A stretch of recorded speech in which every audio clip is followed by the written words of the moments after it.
Hello friends, चलिए शुरू करते हैं आज की स्टोरी। देखो शर्मा जी की बहू कितनी समझदार है। इसे कहते हैं एक आदर्श बहू। इसे कहते हैं माता पिता के संस्कार। अपनी सास ननद की कितनी सेवा करती है, सारे घर का काम कितनी तेजी से करती है। और एक मेरी बहू है जिससे कोई काम ठीक से होता ही नहीं। हाँ, जॉब वाली बहू है देखो। और तुम्हारी बहू को देखो, कुछ नहीं करती। माँ जी और ननद सुबह से ही ताने मारने में लगी हुई थी और नीता यह सोच रही थी कि आखिरकार मेरी सेवा में कहाँ कमी रह गई। हमेशा दूसरों की बहुओं का ही पल्ला हमसे भारी क्यों होता है। आस पड़ोस में शादी क्या होती है, माँ जी के तेवर ही बदल जाते हैं। दूसरों की बहू में आदर्श बहू नज़र आने लग जाती है और खुद की बहुओं में हमेशा कमियां नज़र आती हैं। नीता माँ जी की बड़ी बहू है। माँ जी कहने को तो 65 साल की है, लेकिन आस पड़ोस के लोग उन्हें इसी नाम से पुकारते हैं। काफ़ी पहले ही उनके पति इस दुनिया से स्वर्ग सिधार चुके हैं। उनके 2 बेटे हैं, बड़ा बेटा यश और बहू नीता, छोटा बेटा राज और उनकी पत्नी पीहू, और एक बेटी है प्रिया जिसकी शादी तो हो चुकी है, लेकिन माँ जी की मेहरबानी से ससुराल से ज़्यादा अपने पीहर में नज़र आती हैं। 2 प्यारे प्यारे पोते हैं। माँ जी को अपने बच्चे सर्वगुण संपन्न और बहुएं कामचोर नज़र आती हैं। उनकी इसी आदत के चलते पीहू तो अपने पति के साथ दूसरे शहर में रहती है।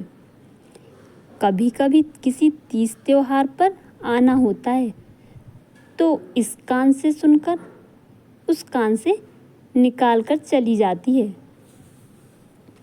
लेकिन सास ननद की बातों को भुगतना तो नीता को पड़ता है। नीता की शादी को 10 साल हो चुके हैं, लेकिन उसके बावजूद भी आदर्श बहू बनते बनते वह अपनी पहचान कहाँ खो गई उसे खुद ही नहीं पता। शादी से पहले जॉब करती थी, लेकिन शादी के बाद माँ जी ने 10 बहाने करके जॉब छुड़वा दी कि बाद में ज्वाइन कर लेना। जो जॉब छोड़ी तो आज तक दोबारा ज्वाइन नहीं कर पाई। घर के कामों से ही फुर्सत नहीं मिलती। माँ जी के भाई के घर शादी थी तो वापस आने के बाद उनकी नई बहू के भी माँ जी ने खूब तारीफ के पुल बांधे। देखो, जॉब करने वाली बहू है, घर और जॉब दोनों संभालती है। और एक हमारी बहू को देखो, कुछ कर ही नहीं पाती। मेरे ही पल्ले ऐसी बहुएं क्यों पड़ी। ननद भी क्या कम थी, उसने भी आग में घी डालने का काम किया। अरे माँ, तू तो रहने दे। जब बैठे बैठे सब कुछ खाने को मिल रहा है तो कोई क्यों काम करे। एक बार तो मन में आया कि जवाब दे दो कि आप भी तो पीहर में क्यों पड़े हो, अपने ससुराल में जाकर काम क्यों नहीं करते, तो पता चले कि कौन कामचोर है। पता नहीं 2 दिन के अंदर नई बहू ऐसा क्या काम कर देती है जो उनकी सेवा दिख जाती है। पर फिर ये सोचकर चुप रह गई कि चिकने घड़े पर असर ही कितना होता है। पर हैरानी की बात ये थी कि यश भी वहीं बैठा, लेकिन कुछ बोल नहीं रहा। लेकिन जब माँ जी और ननद का बड़बड़ाना यूं ही चालू रहा तो नीता ने अपने सारे काम जहाँ के तहाँ छोड़े और जाकर अपने कमरे में लेट गई।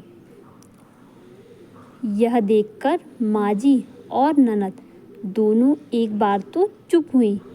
उसके बाद यश को कहा, जाकर देख महारानी को क्या हुआ है। नीता को अंदर सब कुछ सुनाई दे रहा था। उसने वहीं से आवाज़ लगाकर कहा, अम्मा, कामचोर बहू हूँ, काम नहीं करती। अपने आप कर लो और घर का काम। शर्म नहीं आती जो बात का बतंगड़ बना रही हैं। मैं तो इसलिए कहती हूँ कि कम से कम 2 बातें ढंग की सुनेगी तो तेरी ही ज़िंदगी सुधरेगी। मैं कहाँ बतंगड़ बना रही हूँ, मैं तो आप ही लोगों की बात पर अमल कर रही हूँ। एक बात बताइए मुझे, कहाँ से लाते हो आप आदर्श बहू का तराजू, और उस तराजू में हमेशा पल्ला आपकी बहू का क्यों हल्का होता है। 10 साल हो गए आदर्श बहू बनते बनते, पर आज तक तो नहीं बन पाई, कुछ और ही बनकर रह गई।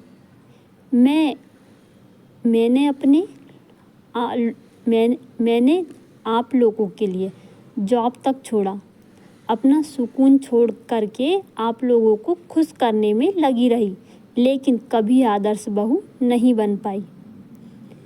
अब मुझे समझ में आ गया है, ये आदर्श वादर्श कुछ नहीं होता।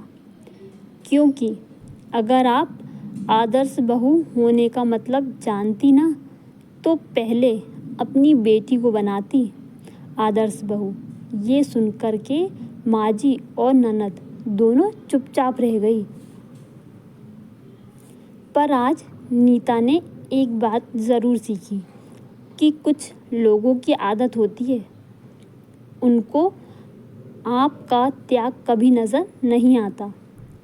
ज़िंदगी में अगर आप ऐसे लोगों को थोड़ा भी खुश करने के लिए अपना सब कुछ खोते हो तो आप बेवकूफ़ी कर रहे हो। अब नीता के चेहरे पर एक सुकून था और फिर से नई ज़िंदगी की शुरुआत करने की खुशी। तो फ्रेंड्स, अगर आपको स्टोरी पसंद आई तो प्लीज़ मेरे चैनल को सब्सक्राइब ज़रूर कीजिए। Thank you.